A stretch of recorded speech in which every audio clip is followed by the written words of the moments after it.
Okay, so I'm going to show you my FPV gear. Basically I'm using the Boscam 5.8 gig 35 channel RC832 receiver and the TS832 transmitter. In the box comes the receiver and the transmitter. Okay, it's supplied with standard aerials which don't go very far, manual, and AV leads,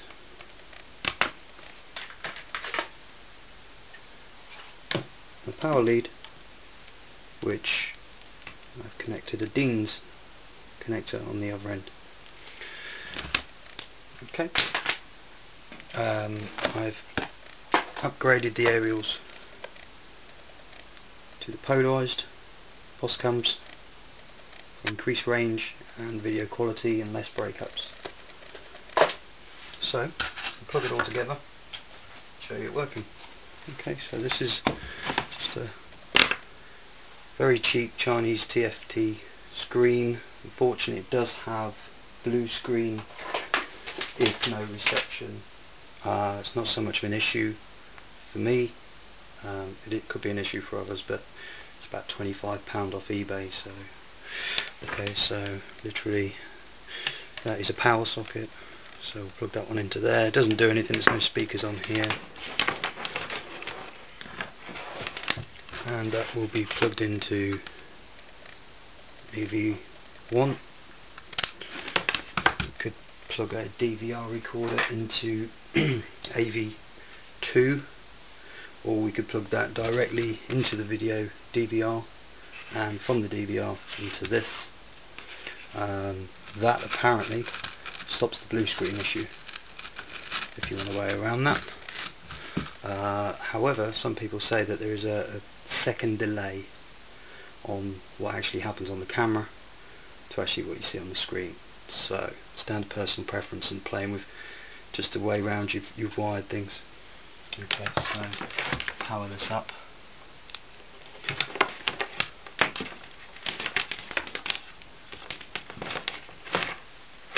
Put the power in there, and it's a 12 volt system. Show you the receiver. Receiver is also 12 volt.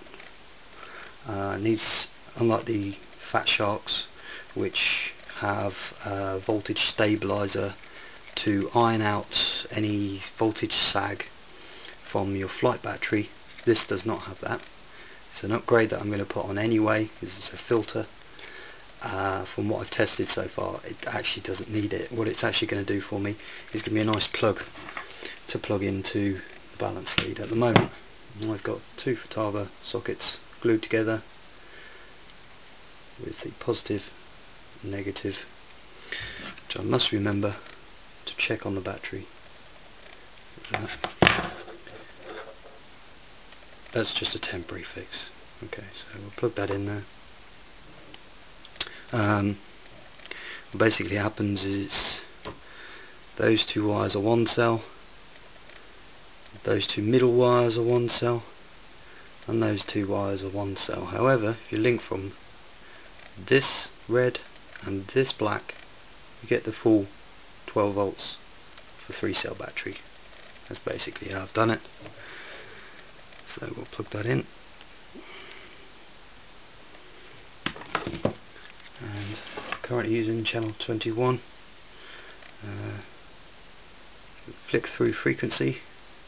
Once you're in a frequency range, you can just press channel to whatever channel and frequency you want. So you have 1, 2, 3, 4, 4 different channels, sorry, 4 different frequencies. 1, 2, 3, 4, 5, 6, 7, 8. 7 different channels per frequency. I don't know whether there's more channels on the other frequencies, but basically it means you can actually pick up other people's 5.8 frequencies. For instance, Friend's got the Fat Shark set, and on channel 35 I think it is, I can actually patch into his video, so he can actually use my ground station instead of using his goggles, and I can actually see what he sees as his spotter, so that's quite a useful feature. He's stuck with 2 channels. I think it's switchable on the board, but really want to go down that line and start changing pots, and you can do it so easily. So let's power up the receiver and the screen.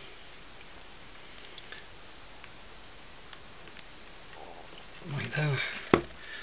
Again, channel 21, channel 21. Guess what, if they're not the same it doesn't work. Although when you're a channel away sometimes you can get some cross fuzz, but obviously why would you want to do that? Now the camera I use is this. I think it's Securi Cam 2000, sell it. This is from Hobby King. They've rebranded it and called it, you can see that, focus, nope, Turnigy FPV camera. That's better one. And basically it's 600 lines, and it's got a nice little keyboard on the back, up, down, left, right, menu. It's good voltage range, 5 to 15 volts. This gives out 12 volts video. So it's a whole 12 volt system, so that's good. Yeah, so that came with its own wiring harness. It also came with secondary wiring harness, which is very similar to the TV one, where you've got power, AVs, and the original socket. This one's certainly more robust than the League method, and just here they're starting to pull a little bit. So I may go over to this one, just cut into it, find the colours, put a stand for, the reason I've gone for Taba there is, and I'm going to put a break in the power line as well, because different planes, sometimes you want to get the receiver, sorry, the transmitter, video transmitter, away from speed controllers, motors, especially receiver. You don't really want them sat on top of each other, and I fly wings, and the problem with that is there's no room inside. So ideally, you run everything on extension leads, you'll be able to get the receiver, plane receiver, one wing, and the video transmitter the other wing, and problem solved, and it gives you a bigger battery bay for playing around with batteries and other things like that. Okay, so let's plug this in.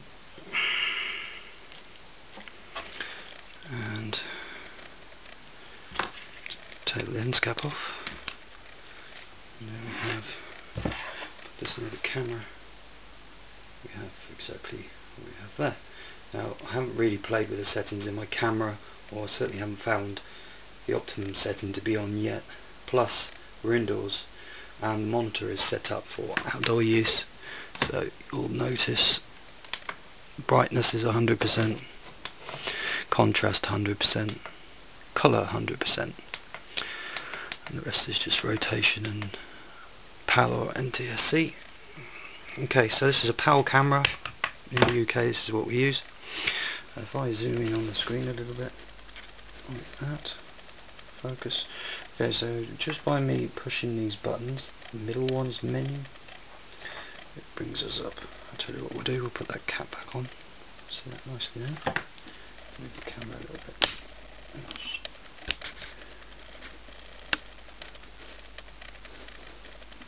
Okay. So, the settings I'm running at the moment are DWDR is a very useful setting. I've got that turned right up. Brightness is about 65. White balance is ATW1. Backlight off. Day and night colour. DPC is for when you have any misaligned pixels on the screen. put the lens cap on and reflash the lens, and that will cure that. It's kind of like a screen refresh special.